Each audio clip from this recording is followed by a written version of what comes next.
শেষ করবেন মাননীয় সদস্য, 1 মিনিট। সাধারণ মানুষ এখন একটা কথাই বলে, ওরে রাখবো ধরে এই উন্নয়ন, রাখবো ধরে এই উন্নয়ন, আমরা দেশের জনতা শেখ হাসিনার হাতে আবার দিয়ে ক্ষমতা। পদ্মা সেতু পদ্মা নদীতে এগিয়ে চলছে দেশ দ্রুত গতিতে, করলো আবার সমুদ্র জয়, সমুদ্র সম্পদ আহরণে নাই আর কোনো ভয়।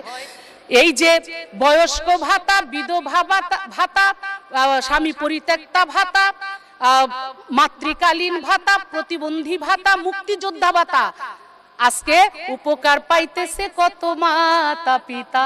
তাই সাধারণ মানুষ বলে, রাখবো ধরে এই উন্নয়ন, রাখবো ধরে এই উন্নয়ন, আমরা দেশের জনতা শেখ হাসিনার হাতে আবার দিয়ে ক্ষমতা। যতই অপপ্রচার করুক